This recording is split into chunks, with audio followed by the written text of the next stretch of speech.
The split rock is 50 feet in height. It's a very prominent rock. Now in Numbers 20:11, and Moses lifted up his hand, and with his rod he smote the rock twice, and the water came out abundantly, and the congregation drank, and their beasts also. So God provided for them. He gave them provision. And water for 1 million people. Yes. And probably several million so animals. Probably 3 million people, plus their livestock. So some people have been able to make it over there. The country is closed. You cannot get a tourist visa. So to get into the country is very difficult. And then getting out to the site, you have to have permits usually just to get to that area. But here you can see the split rock where you can see a large amount of water erosion. A large amount of water erosion coming down from the rock. In the foreground here, you can see channels being cut into the rock. The water has eroded the rock to a smooth surface here. And this is the rock that in modern Western times that Jim and Penny Caldwell, I mean the Bedouin have always known this is here, but this is where Jim and Penny Caldwell discovered this one. Yes. After Ron discovered the mountain, Jim and Penny went out there and they also found this rock.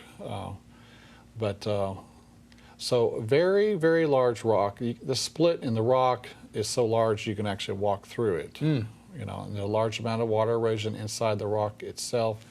Here you can see how it stands out prominently above the peak there. And so here you can see the split in the rock where a person could walk through it. When God split it, it sure split, and then the water erosion coming up out of there, spewing up, it created more space probably in the rock, eroding it away. And you can see water erosion coming down from the rock. Yeah, and even if you saw this and you were a skeptic and said, well, that rock has always been split, it's just it's a natural outcropping, and that erosion is wind erosion, well, you're not going to have wind erosion flowing down in a pattern similar to what water would create. Yes, this is definitely water erosion coming down. Again, this is a desert area, very little rainfall at all out here, and yet all this water erosion you can see on the rocks coming down from this giant split rock. So God did provide water for them lovingly, even though they were impatient and rebellious, kind of like us, I guess. Aren't we all? Yes. Yeah. So in our next slide, you can see Ross Patterson. He's standing next to the split there in the rock. Now, those who are not familiar with Ross Patterson, who is he in relation to all of this? He's a friend of mine in New Zealand who also promotes Ron Wyatt's work. Oh, very good. Presentations, and he was able to make it out there. And so our next slide, we can see the altar Jehovah Nissi in the foreground. And in the background, we can see the split rock once again standing up. Very prominent rock in the background.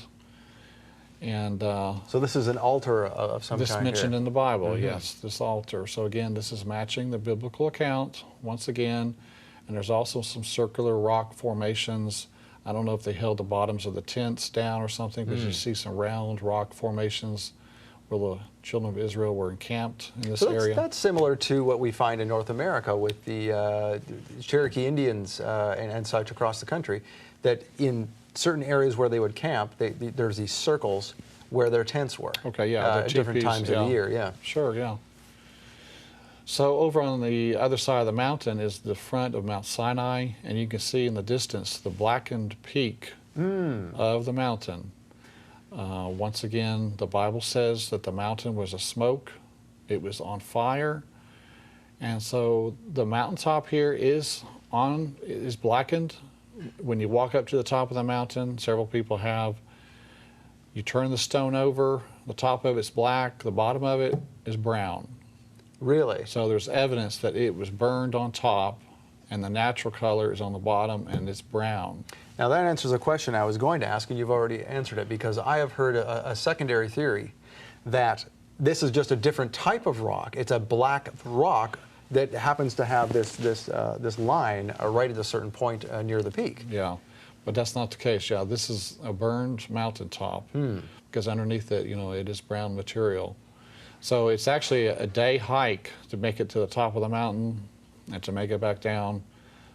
Strenuous walk. But people have been up there and they've seen the blackened, burned. And that is the tallest mountain in the area. It is. The upper 2/3 of Saudi Arabia is the tallest of mountains, and that's another clue that ancient historians have said, that it was the tallest of mountains in Midian, and that's what it is. Here it is from Josephus. We were just looking at that now. So Yeah. Josephus said that Mount Sinai was the highest of mountains in the city of Midian, which is just outside of Al-Bad. Yes, Al-Bad is 15 miles to the south. Okay. And Al-Bad is where Jethro is from. On some maps, you'll see the name Jethro next to Al-Bad.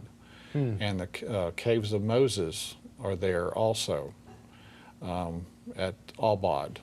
And also Philo said that Mount Sinai was located east of the Sinai Peninsula and south of Palestine, which Yes. puts it again in this Right. vicinity. Again, we're in the correct location. So you have all these ancient historians identifying the site, and you have the Bible saying Mount Sinai in Arabia, Galatians 4. So it's pretty incredible. It's been lost for so many millennia, and yet here it is coming out near the end of time for a demonstration of truth for mankind.